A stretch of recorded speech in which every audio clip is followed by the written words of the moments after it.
Habs Cave. Hi, Habs Cave. Put that on.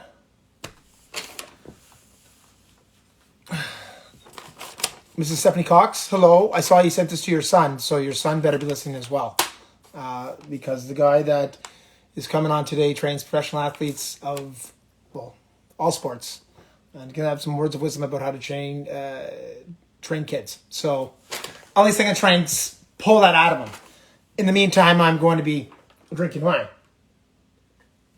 If you missed it, guys, it just happened. Battle of the Blades on CBC. It was just a tie. They had a tie, which is pushing to next week. I guess it's going to have a double elimination next week. But they just had Akeem Alou and Vanessa James tie against Erica Radford and Jennifer Botterill. Anyway, so that's that. I have my comb over in full effect today, thanks to my hairline receding, but for my beard kind of looks pretty tight. Thanks, Jack Black. Anyways, before I pull in our guests, just want to give you a little bit of love. Matt Nichol, he's one of the brilliant minds in the world of hockey, and has been for quite some time. He's from Waterloo, and I like to always give a little bit of love to people that are from Montreal that have gone on to have success somewhere else in the world. Well,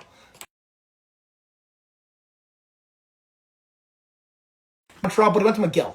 So that's kind of like we're stealing him for a bit. And not only that, he actually played for the McGill Redmond football team, and he played with Matt Darsh, and he played with his brother JP. Matt Darsh, of course, we had him on a couple weeks ago, has gone down to Tampa Bay working on their board there, won a Stanley Cup, and his brother was a long snapper for KC. From KC, he retires, goes on to get his doctorate, goes back and works with KC, of course, in the NFL. The Chiefs, they just won a Super Bowl. So both family members have rings. So congratulations to the Darsh family. More congratulations, of course, is to Matt Nichol. We studied York after that, where we studied injury prevention and enhanced performance. And during that time, he started teaching and working with athletes. In '02, the Leafs hired him. And it's funny, he didn't know much about hockey at that time. And we're going to break that down a little bit when he comes on. In '03, he invents a new line, a revolutionary new line of sports supplements. It's only for players and teams that he's worked with, but in '09, it went worldwide. '04, he worked with Team Canada. '07, the 49ers. Actually, he just popped on, so let me just get him. Marty Silverstone is trying to get on as well. And Marty, I'm not bringing you on. He worked with the Russian Hockey Federation as well. He's no longer with this company, but he was the founding member of it, one of the partners, BioSteel. Sir, how are you? Thanks very much for doing this, Matt Nichol. PJ, I'm good. How are you? Good, thanks very much. I just give people a little heads up. Some of the NHL players that he's working with right now: Tyler Seguin, Tom Wilson, Stanley Cup champ; Jordy Binnington, Stanley Cup champ; Wayne Simmons, Barkov, Fabry, Malcolm Subban. The list goes on. A bunch you've already worked with, but why McGill? Well, because it's the best university in North America would be the first answer, obviously. But at the time it was 18-year-old kid. I remember going there on my recruiting trip. I was a football player, not a hockey player, and you would know better than most people. As an 18-year-old kid from Kitchener, Waterloo, who had never been out to a bar or a nightclub, to go to McGill on your recruiting trip is a pretty big deal. So pretty fun place. Best school in Canada. The team was up and coming. We actually had some great football teams there, and yeah, it just was kind of it ticked off a whole bunch of boxes. So it was a good choice for me. 96, you're outstanding linesman. 97, most sportsmanlike. I don't know if what's most sportsmanlike. How do you win most sportsmanlike in football? Yeah, I don't think that's something you ever would have won. But how do you win it in football? Are you the nicest guy in the field? I went to a school in Kitchener called St. Jerome's, and our motto was, to win with dignity and lose with pride. And we were always taught that you're supposed to hit the other guy as hard as possible, but you always help him back up and respect your opponent. So I think maybe that's it. I don't know, but just try to play clean. So didn't get too many penalties. Yeah, that's. So actually, our roads diverged. Yeah, diverged at that point. Actually, because of the way that you played, I actually had where you played.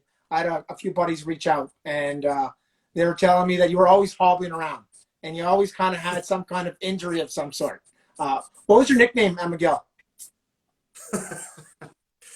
The Gimp. Yeah, the Gimp. I know. When I first heard it, I was thinking Pulp Fiction right away. Yeah. So it's not that.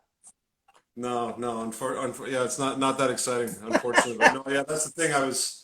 I never missed a practice. I never missed a game, but Yeah. I was always hurt. And but not actually. I mean, I played 2 years in a row with a broken hand.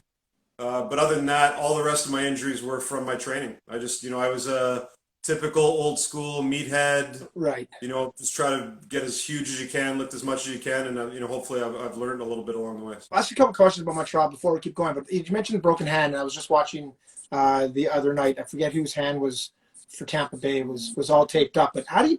I see it every week. There's always someone that has their hand in a cast. So what are the rules? And I don't even know this. You can have a cast on. Does it have to be covered?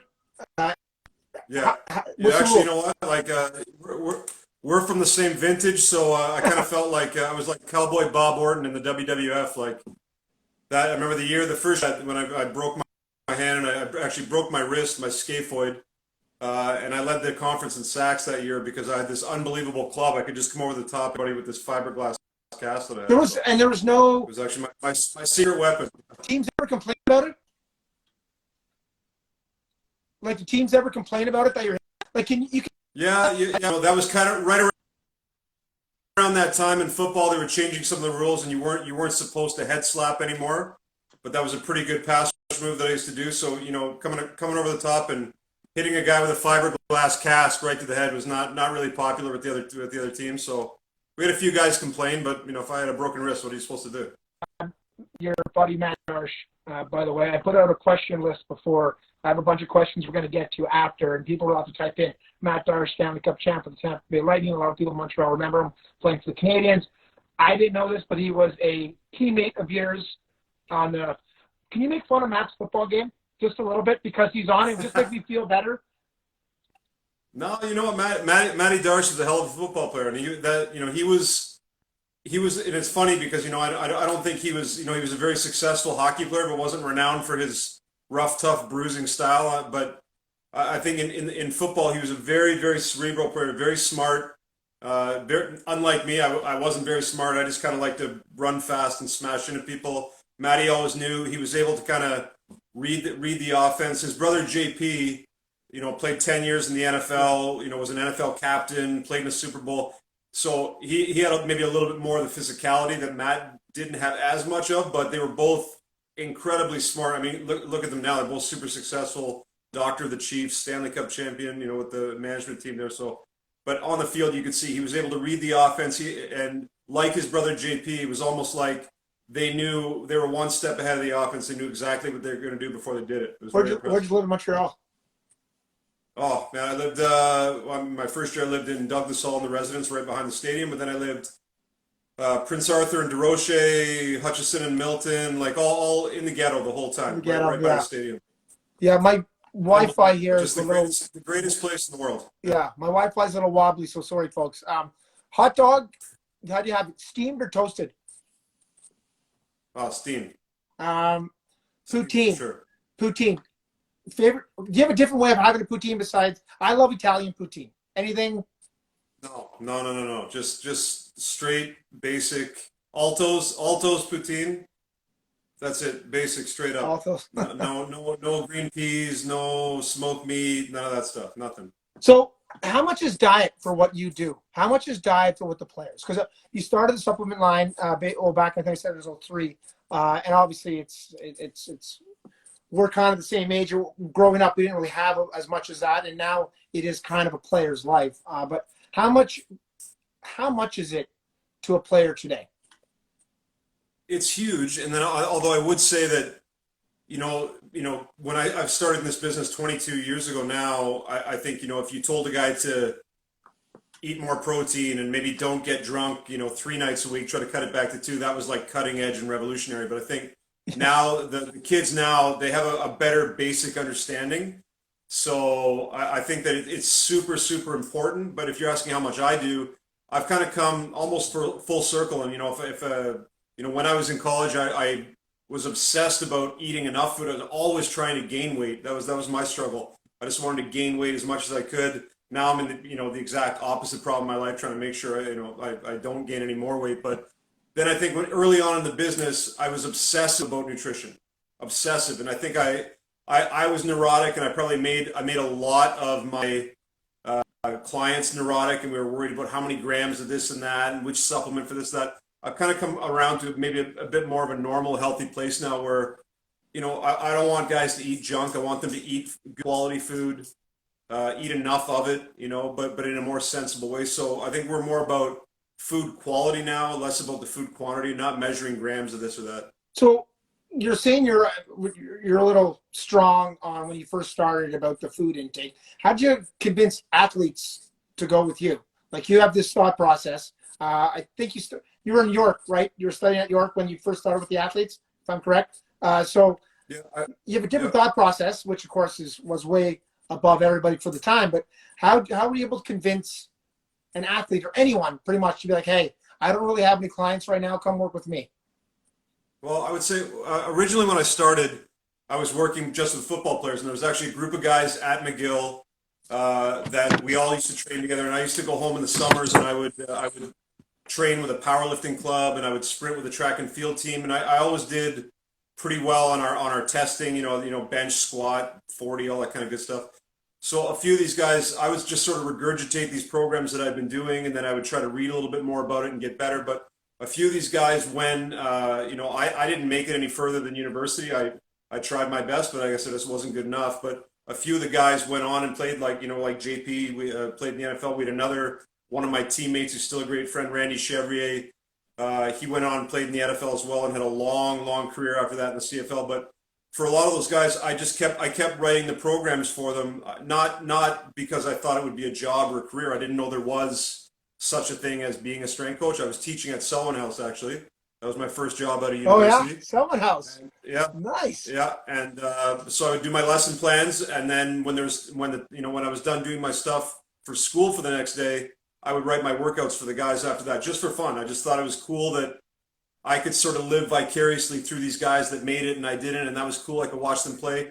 But then what happened was a few of those guys would say, hey, my teammate, he really likes these workouts I'm doing. Can you write him workouts too? And I thought that was kind of cool. It makes you about yourself. But before you knew it, one guy refers another guy. So with football, it was a little easier because I had a reputation as having been, was in decent shape. So I think that helped. But with hockey, I really do, I have to give credit where credit is due. And that's to Steve Staios, who's now the president and GM of the Hamilton Bulldogs team. He was my very first full-time NHL client. So I had trained a few NHL guys, but it was at a physiotherapy clinic. So they weren't coming to see me. They were just coming to see whoever happened to be working that day. But I left and went off on my own. And Steve Staios was the first guy. I got a call out of the blue from this guy. He wanted to come and meet with me. And I remember the first thing I told him, I said, hey, I really appreciate it, but I don't train hockey players. So I train football players. I don't know I'm not hockey. I'm not a hockey expert. I just train football guys. And I remember him saying that day, he said, well, I've been training like a player my whole career and it's not working that great. So maybe I should try something different. So that was, and again, very organically, one guy tells another guy and that's sort of how the business grew. So I don't know. And I really don't know how to say how I do it or how I attract players, but I think this, PJ, better than anybody. Hockey's a really tight-knit community. Yeah. It's a lot of word of mouth, and I think you guys know at least you're good if you're good at what you do, and they can trust you and they know you care. I think that'll get you a long way. So you're talking about training athletes. What's the difference between training an athlete then? Again, sorry people, I know our Wi-Fi is a little wonky. What's the difference between training an athlete and a non-athlete? Like, because can you? Well, I mean, there are some. Yeah, there's definitely some differences, and then there's a lot of similarities in that. If you came, to the gym on any given day in an off season, I think people have this idea in their mind of it's going to be, everyone's going to be lifting crazy heavy weights and smashing shit and sprinting and doing all this stuff. And we do that. We do that too. But a lot of it is just basic rehab. And you know this because you've lived it. Right. Even if you play 82 games in a season and you didn't have any diagnosed injuries, everybody's hurt. Right. Everybody's limping through. So when you arrive at the start of the summer, you're just patching these guys up and putting them back together. So in that way, it's pretty similar to what a regular person would be doing. The big difference is you have a very specific finish line. You know, on September the 14th, 10th, 15th, whatever the date is when training camp, that's when you've got to be able, and you're going to be weighed and measured both literally and figuratively, and you're going to be evaluated. Whereas that guy who's working at the bank, you know, if he's a little less in shape this summer than he was last summer, other than it affecting him personally, no one else is really going to give a shit. But you know, for guys like you, every year there's a certain standard that you have to achieve. So that would be the difference. Is the I guess the accountability factor. Go too hard where you have to pull them back a little? Yeah, I mean that's very, very, very, very, very rarely have I ever had a problem with having to motivate an athlete to work harder, especially hockey players. It's the thing that I love about working with hockey players. You know, it's kind of a blanket statement, but they're all pretty great guys, and they all work hard. They're very conditioned to do that. So a lot of my job, it's not about pushing, it's about pulling them back in and making sure they don't do too much. Mac, can you see me? Is my Yeah, I can. It's not great quality, but I can see you. Yeah, I can see you're a little blurry too. I don't know how to change it, so I can hear you perfectly, anyways. So that's all that Okay. really matters. One of the things, kids today are so skilled. Like they're so skilled. What kids can do in Pee Wee, I couldn't do when I played pro. But sometimes as I've watched, you know, I won't say my son's friends, but I've seen that age group grow. There's kids can do things at 14, 15 in many sports that I couldn't do in those sports, and I played at the highest level in a lot of them growing up. One of the things I do find with a lot of those kids that have a lot of these skill sets, a lot of them don't have that same will, want, drive, compete level. And I don't know, is it innate? Are you born with it, or do you think it can be taught? Yeah, I think it's funny when you say innate. I think people sometimes think that means that God came down and touched you on the head when you were born and made you hardworking, but didn't do it to the other guy. So, you know, when a kid arrives on your hockey team or at your school or in a gym like mine, even if they're 10, 11, 12, 13, you know, maybe they haven't been training in structured training, but they've been around parents and they see parents who are hardworking, parents who got up early and left to go to a job, who stayed late working at a job that was hard, who did work around the house without complaining, who didn't accept their complaining about, chores at home that weren't done, who held them accountable, all that kind of stuff. So I think that hardworking, innate ability doesn't necessarily have to come from the gym or the ice. I think kids learn about work ethic, they learn about responsibility, they learn about accountability, and it's just transferring that to the ice of the gym. So I think that's part of it. But I do think that, you do part of my job, especially when I'm working with younger athletes, is to hold them accountable. That's a big part of what we do.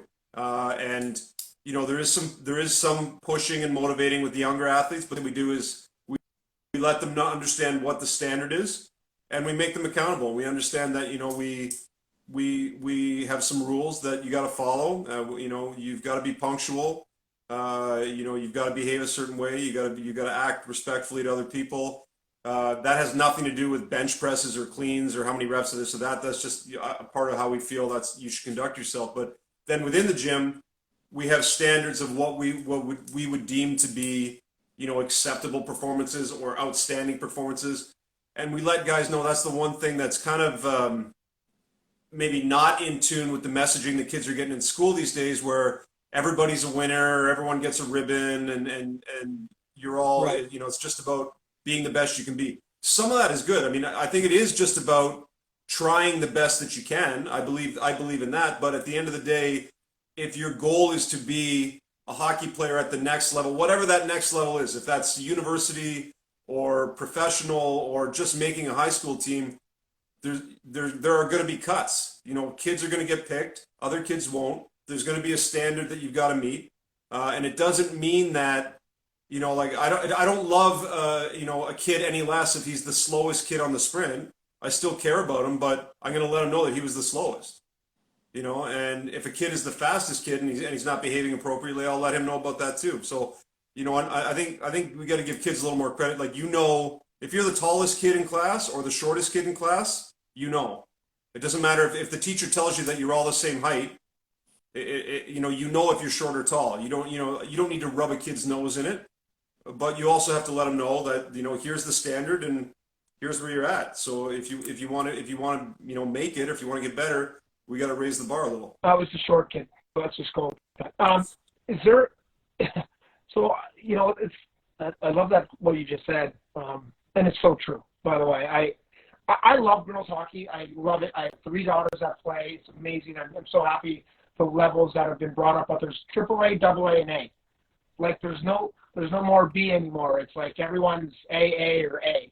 Which I like you said, I kind of, my kids are in swim meets and I love it. They all get a ribbon, but my daughters don't like getting the 6th place ribbon. It's almost better if you don't get the ribbon. That's kind of said, but I understand the thought process behind it, but is there an age where it's too early to teach them that compete? Is there a time when you think that, I got my son's 18 right now that, like you said, I drive, I push, and I've been on him for a bit, but at the same time, I got a daughter, she's just hitting her teen years, and it's always in me. I always think everything's a competition. I like when I play my kids in any sport, I'm kicking their ass because sooner or later they're going to be kicking mine. So I'm doing it, and I'm teaching them A, Dad likes to win, and B, losing sucks. So if you want to get better at something and you don't want to have this feeling, start working at what you're doing to make yourself better. And that's one of the things that it's hard to say that I'll go to the park with my kids and it's full-blown sport, whatever I can do, wherever I can win. Except for my son's bigger and stronger than me right now, so I have to start to slow down on anything contact. But you were saying at your gym, we talked off air before, a lot of your stuff you do is competition. So, like, what are some competitions you do to show who's better than others? And like, what are tests, sprints, or what? I don't know. What do you do that helps separate and let those people know that, hey, you're a short kid? Well, we measure and track everything that we do, and there's a great example. So regardless of the exercise, we measure it, we track it, and we post it, right? And we've done that for years and years and years. For 10, will be 11 years at the new facility, right? But I don't make a point of pointing out to you, hey, PJ, by the way, you came last, or hey, hey, Maddie, Darsh, you came first. I don't need to say that. It's on the board. Do it the other way. Well, do it the other way. Just do it the other way. Maddie came last, and I came first. And then we're going. I was talking about the blind fat contest, by the way. So Maddie had the highest number, you had the lowest one, right? But no, but you see my point that if I did 1 chin-up and PJ did 20 chin-ups, I'm posting that shit on the board. Yeah. There's PJ 20, Matt Nichol 1. I don't have to say anything to Matt Nichol. I don't have to say, hey, look, you only did 1, PJ did 20. I don't have to. It's not. I don't like the guy who did 1 any less than the guy who did 20, but it's my job to let him know, hey, you know what? All the other guys are doing 15. We had one guy do 20. You did 1. I still love you, but hey, why don't we change that?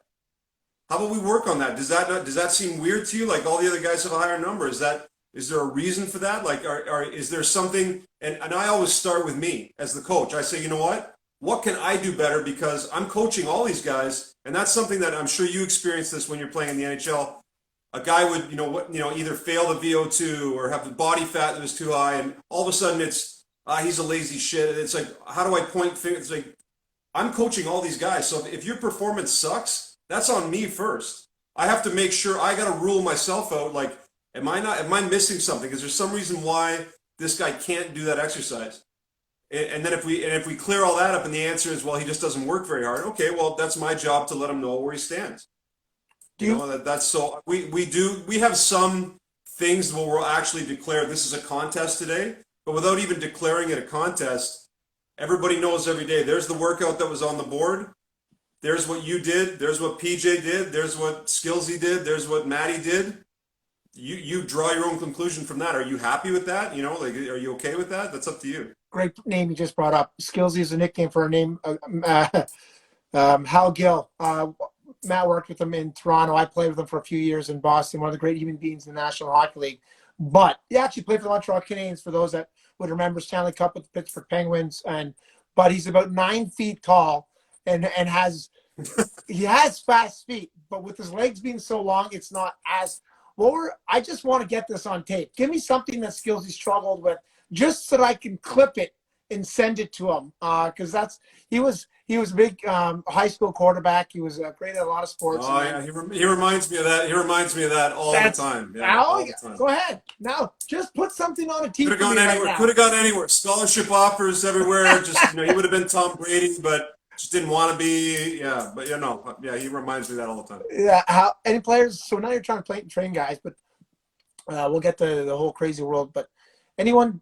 We're talking about the mental thing, and I love the whole idea of. I think everything's mental, and the way you're teaching it, I love it because it's all mental, and you don't even have to give the lesson, but you're looking at, hey, I don't have to say anything, but that's where you are. If you're happy to be there, it's just check mark on the mind thing. But we're in a different time right now with COVID and craziness and everything. And I know you're still working with the guys, but how is it right now? Is it harder? Is it guys still have the drive, but is it they have the blahs or a little different motivation right now? Is it harder? Yeah, very different. And it's a very interesting mix because I've got some clients that have started their off season in March and they're still going.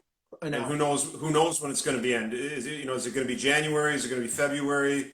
Maybe it's March. Maybe it's a calendar year. We've got some other guys that went into the bubble and immediately exited. We got some guys that went in and went. We had a whole bunch of guys on Dallas that I was working with, and they went in and stayed the distance. So it's such every year. Last year we had 3 Stanley Cup winners in the gym. The year before that, we had 3 Stanley Cup winners in the gym.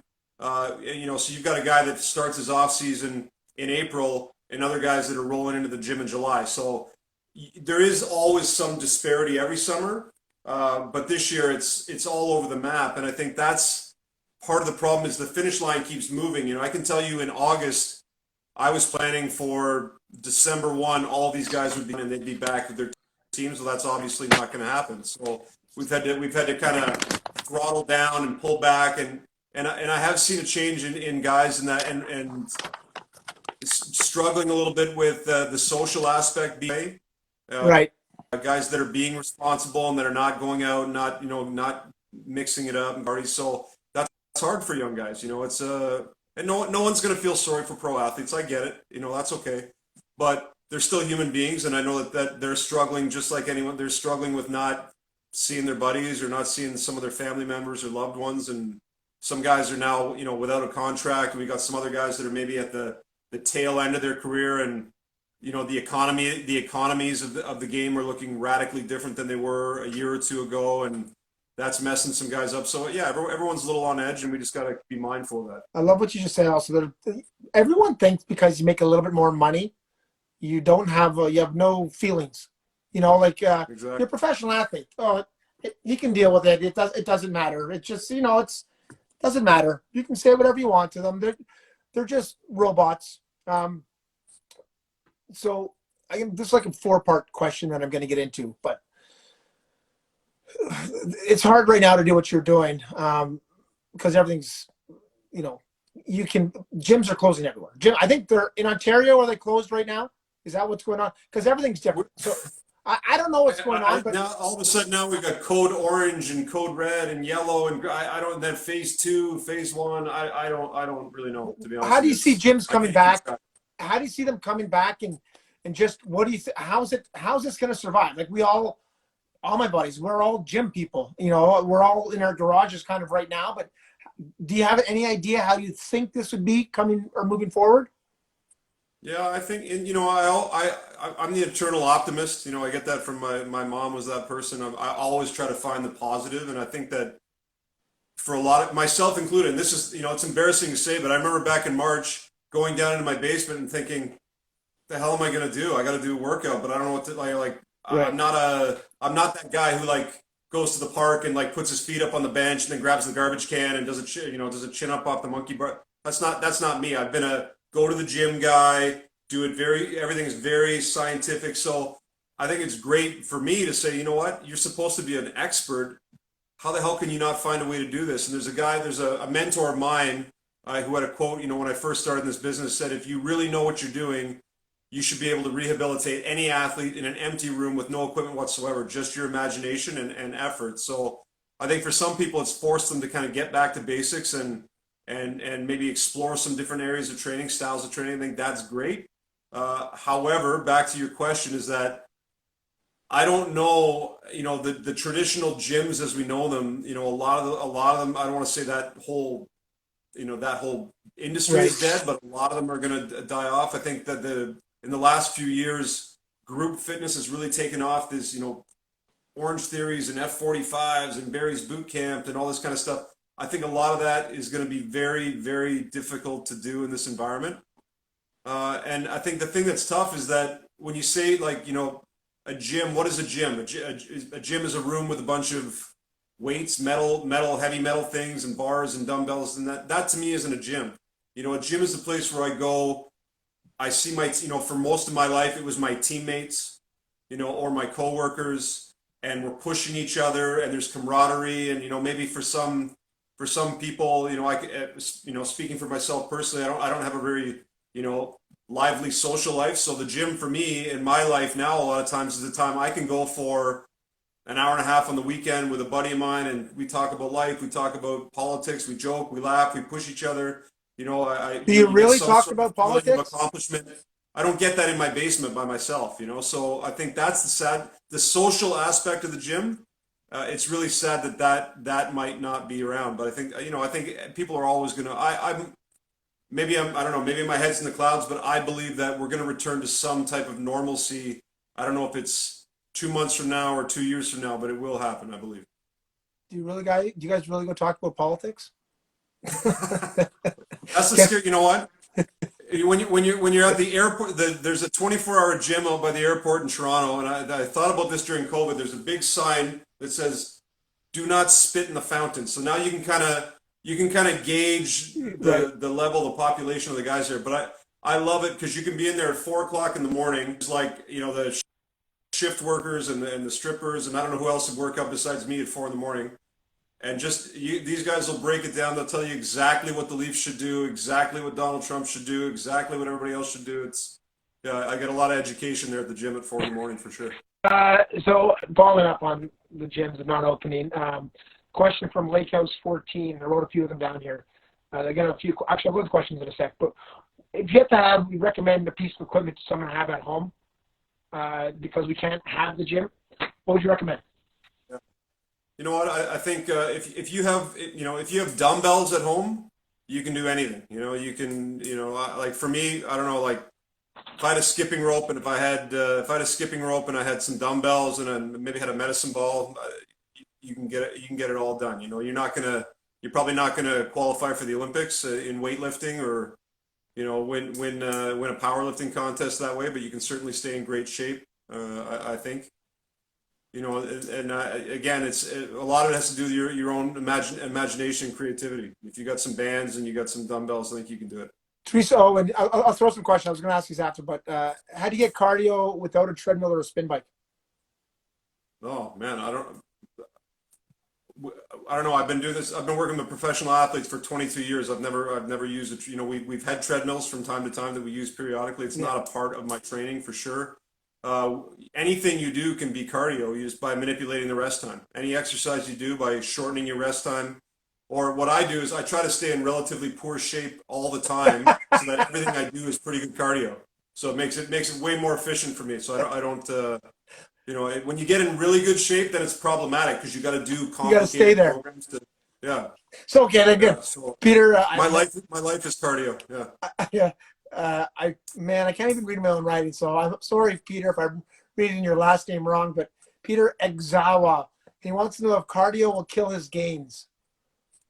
I love it. Andrew Jameson. If that was a joke, that was it, Peter. If that was a joke, that was beautiful. If it wasn't, no. And I think that if you, that's the sad thing is that I remember being a 14, 15-year-old kid and reading these, bodybuilding muscle magazines and things like that. And now that has gone on a whole weird Right. tangent with, guys taking all kinds of things and looking like some kind of weird cartoon characters you wouldn't Yeah. want to be. But if you look at the guys that did bodybuilding and all that kind of stuff that were really getting gains when the sport started out, they were all athletes. All these guys, like Arnold Schwarzenegger and Franco Columbu and these guys, they were Olympic weightlifters and power lifters, and they did calisthenics and they did circuits and they went for jogs and they went for hikes and they swam and they did a bunch of stuff. So if your only goal, if you're not an athlete and your goal is just purely gains and you just want to get jacked and huge, you should still be able to do cardio. And if you can't, there's probably something fundamentally wrong with the training that you're doing. Do you drink? Do you drink? Oh yeah, yeah. Andrew Jameson's asking your favorite scotch. Well, that could be a whole other podcast here, PJ. But I would say depending on the mood or what I'm doing, and I've been really lucky. But I've got some friends that roll a lot higher than I do, and I've tried some different fancy stuff. But Highland Park 18 would be a favorite for sure. Yeah. If I'm just gonna have one on a cold winter night, it's Lagavulin 16 for sure. Sure. For me. You like your peating? But there's lots of nice. To be very honest, and not just I'm a little bit biased, but Irish whiskey is actually objectively better than Scotch. So there's some great ones. Teeling's it makes a whiskey revival, Teeling whiskey revival. They've got a limited release. It's beautiful, beautiful stuff. Oh, hold on.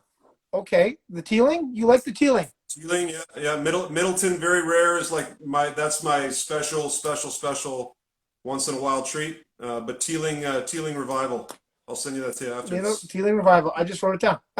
Couple more questions. Actually, Lauren Goldenberg, he's been on this all night line sending stuff in, but Lauren wants to know what is the best exercise for the Extensor Digitorum Longus. I looked it up. So for people that want to know, it's in your calf shin area. It's like a tiny little muscle. It more or less is what helps your toes move up and down, right? It's the only exercise that Lauren can still do at his advanced age. So I'll let him explain that another time. But I would, you know what? I have Lauren. Lauren was successful in this business before I ever started in it, and he's a mentor to me. And it's kind of cool because he's now become a friend. So a guy that when I started in this business, I aspired to be like is now a guy that I can call a buddy. And the one thing, he's been on me since day one. I used to be a much bigger, stronger, version of the guy that I am now. And I've never had any time. And, if you did anything, anything longer than about 15 seconds was aerobic training, and that was BS. And I didn't do any of that. And he's been on me for 20 plus years to take care of my health and do some aerobic training. So I do appreciate that, Lauren. I have adopted that. I've been, in the last couple of years, I do a lot more steady state aerobic training, which I used to, rant and rave and scream and cry about why it's so awful and it's evil. But, I haven't lost my gains, Peter. My strength hasn't really dropped off. So I've heeded your wisdom, Lauren. Thank you. Lauren's picture, he's said 100 things today. So you see, he's got like the Superman pose going on his avatar. He'll popped up. Fist pump, I think a praise thing. So Superman, good on you. Starnino, this is the problem when you put out questions, and I just read them because I'm a moron too. But my buddy, who's let's just say physically not as gifted as others, but he says if his BMI is 43, but he's really good looking, does it matter? That's amazing. What a question. Yeah. You know what? On a serious note, that's one of those things that I do, not with athletes, but I have some high-end executive guys that I see from time to time and sort of manage their health a little bit, but they'll go and get their annual physical done. They pay all this money to go to some fancy place, and they'll come back with, that's one of these tests that I always have to I roll my eyes, but I really want to smash my head against the wall. It's like, it really is a pretty bad measure of your fitness, whatever. So, well, by that, I'm obese. I know that was a joke, but I do hate that test. Raymond Singh, actually, this is actually a question. I know most of the answers, except for I didn't know what the Extensor Digitorum Longus was. Thanks, Lauren. But this is actually we debate this all the time, and I've read up on it a bunch. Do you eat or not eat prior going for a morning jog? And would it be different if you were going to work out? Yeah, highly individual, but it depends on what your goal is. So if your goal is purely to lose weight, if that's the only thing that matters to you, then it's marginally more effective to do that, to not eat, to be fasted when you do that, that aerobic cardio. But it's important to note, if you're going to go and do sprints, or you're going to go and lift weights, or you're going to do high intensity intervals, then you're kind of defeating the purpose, because you will burn a greater percentage of the calories that you burn from fat, but you're burning a lesser overall number of calories because you didn't have the energy to really push through and maximize your performance. So if you're an athlete, I would caution you against that. I would never say no, because everybody's different and might work for you, but I would never say no, but I would caution you. Or if you are going to go and do intervals or sprints or lift weights, probably not the best idea. But again, definitely can work for some people. I'm not saying it doesn't, but if your goal is only to lose weight, then yeah, I would say that is a little bit more effective. What about drinking in the morning before you go for a run? I find, for me personally, it really takes the edge off. Yeah, I really a couple glasses of wine, maybe 3 ounces of scotch, about 20 minutes before the run, much more enjoyable. Much more enjoyable run. Actually, a good friend of mine, Stephanie Cox, just asked, protein shake before or after workout? Yeah, that's a great question, because it was always, it was drilled into your head, this bro science of like, there's this anabolic window immediately after the workout, the 30 minutes, whatever. There's a lot of research now that shows that maybe that's not accurate, that maybe before, at the end of the day, to be like, here's the thing that's always interesting when I speak to nutrition trainers or these people that don't work with professional athletes, and they'll ask me, how many grams, and PJ, you'll laugh, because how many guys did you play with? Like, they don't know which one's a protein and which they don't know which one's the dumbbell. Is hoping that they. I know. I'm hoping that they show up and that they're sober and that they're ready to go. Like, if they take their protein shake before and they take it after, I'm just happy they took it. And then once we get that, once we're doing that, then we can worry about before or after. But I would say, as a rule, I always have them do it after. And the only reason is some guys don't digest it as well. Some guys will. I'm like that. I don't like to have anything in my stomach. Like, I couldn't, the morning of a football game, ever, nothing. Like, maybe half a piece of dry toast. Maybe. I couldn't have anything in my. I couldn't do it. I remember, like, you got a guy to say, like, Darcy Tucker couldn't eat the day of a game, and you've got Matt Sundin eating like 10,000 calories, and Eddie Belfour having a cheeseburger in the middle of a game. So everybody's completely different. So for me personally, I always did my shake after.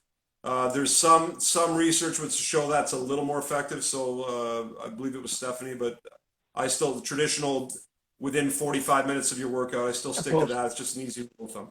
So you just brought up, you said Matt Sundin, and it's mattnichol.com. If you go to his website, and you'll see all the Rolodex of superstars that say great things about working with Matt. And you just mentioned Matt Sundin. I'm going to get to him second. I want to ask you a question, and it's not just hockey players. So if you're listening, it's not just hockey players. He's worked with every kind of athlete. And one of the people that was on the list is someone that I met and been at a couple of events with before, and Heather Moyes, who had gold medal with the bobsled in the Olympics, and she's also the second. She's in the World Rugby Hall of Fame and second Canadian to be in. So I believe, you have all these different athletes. I want to know if there's anything that pops to you that you can remember when you think of Heather Moyes. Is there something you can think of that she excelled in the gym? Like, is something that the first thing that, when people see, like, guys would get freaked out. She'd come in. I only had a couple of female clients, and she was one of them. And, she's got these calves. I don't even know when you see her calves, it's like some kind of next level, I don't even know how you describe it. They don't look human. It looked like someone took an action figure and put the wrong bottom onto the wrong top, but incredibly strong, incredibly powerful. But I think one of the reasons that we had a lot of success together, and she hadn't had a lot of success in the gym in the past, in that she wasn't like as great. Like she's the most, probably one of the most powerful female athletes ever in Canada. Fastest brakesman, our fastest, female rugby player, but was not a gym rat. Like she didn't love lifting weights. Like I loved lifting weights. A lot of people loved going to the gym. That wasn't her thing at all. She only did what was absolutely necessary. So she had some incredible performances in the gym, but the biggest role I had with her is trying to find what is the minimal effective dose. Like instead of like, does she need to train 4 days a week? Maybe it's only one. Like if she could get the same result with one workout instead of four, she would have been very happy to do the one. So we did a lot of unconventional training, and she used to push cars and trucks.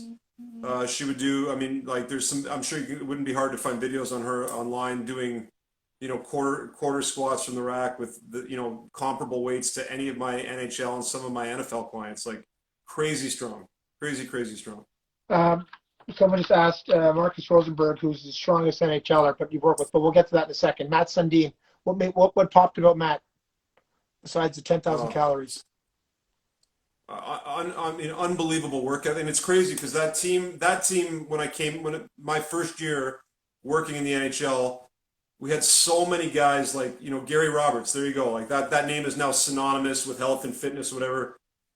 Gary Roberts, Brian McCabe was a beast in the gym, like 230 pounds, lean, strong guy. But Matt's, I think it's there have been other players as skilled or more skilled. There have been other players that worked as hard or maybe harder in the gym, but it's very rare to see the superstar players with that level of work ethic in the gym. Now some of them have, I think a lot of them have that level of work ethic on the ice at their craft, but not all. This guy, his pregame, I don't know how many players in the NHL right now could do his pregame warm-up. There would be a pool of sweat on the floor when he was done warming up for the game. It was ridiculous, and there's a workout that he would do that I give it to a lot of our guys as a challenge. It was called the Captain's Choice. When he was playing for us, we renamed it the Swedish Touch. You'll appreciate that little bit of NHL humor. But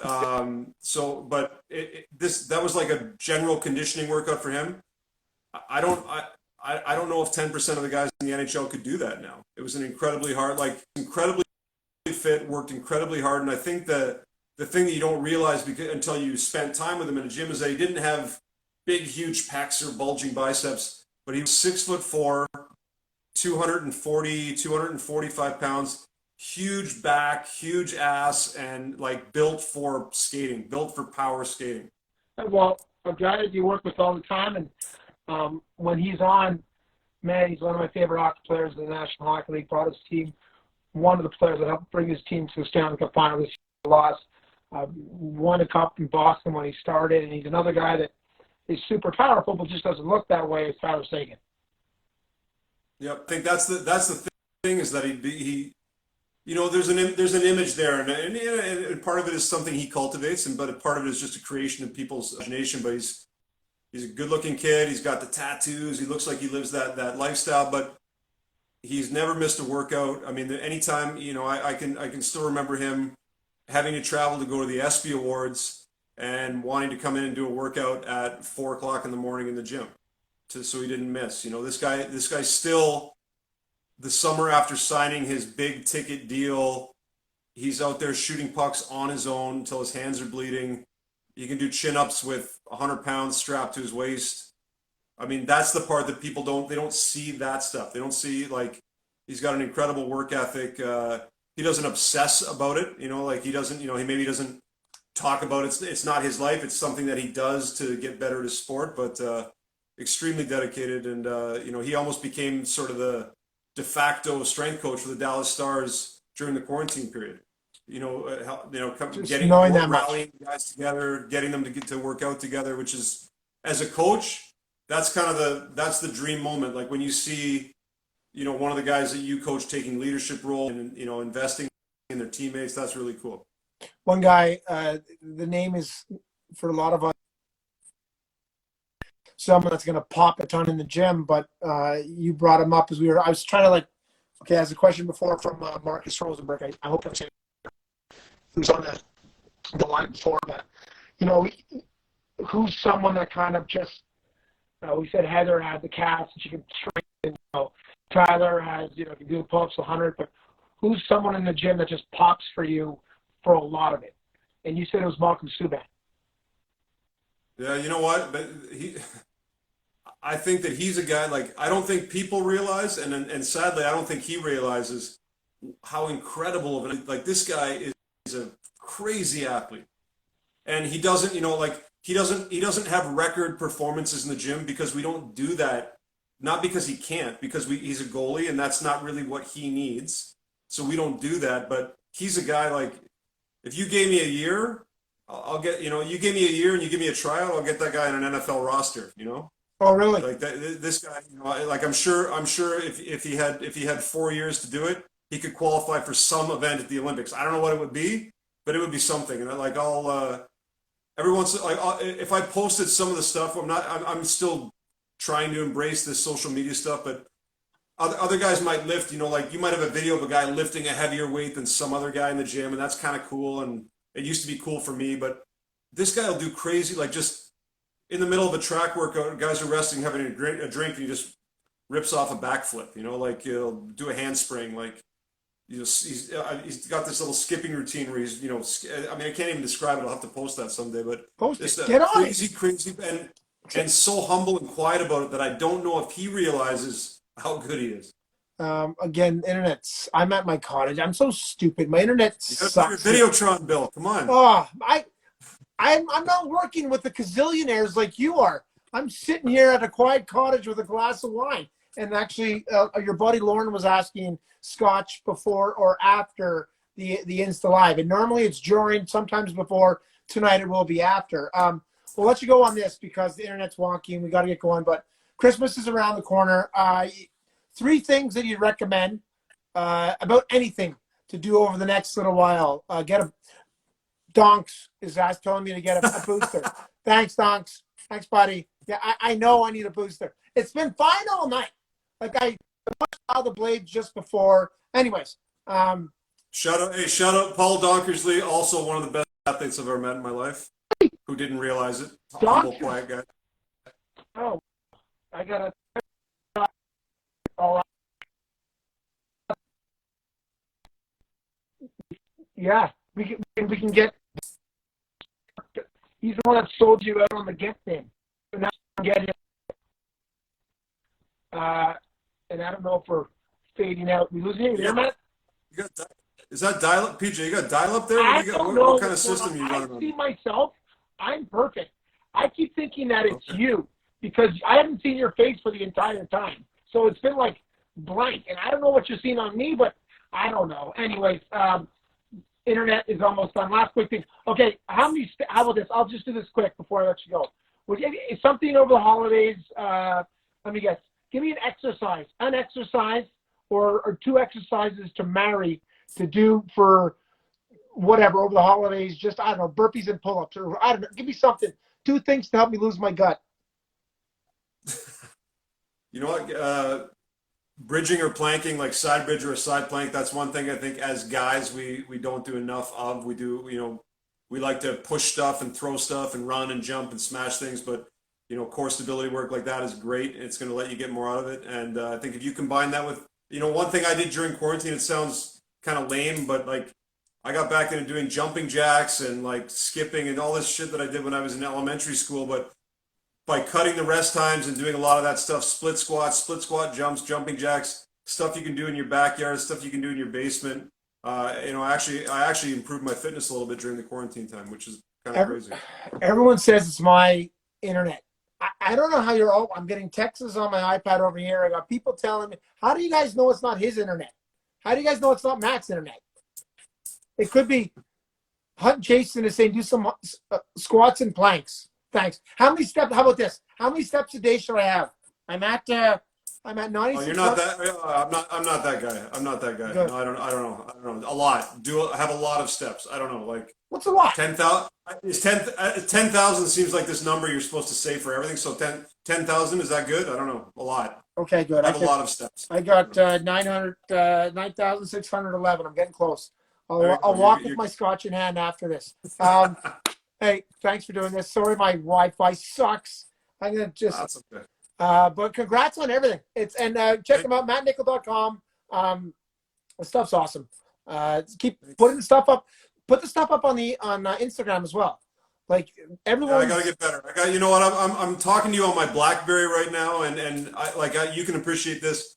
I didn't have a computer until I was 23 years old and out of school. I didn't go on the internet until I was done university. So I'm a little slow on this stuff, but I'm trying. I'm trying. Well, it's awesome. And again, thank you for my kids that are watching, hearing some great stuff, and my internet guy who's going to get a call right after this, to the Scotch guy. Much appreciated, bud. Congrats on everything. All right. Thanks a lot. And bye, Lauren. Thanks for all the texts.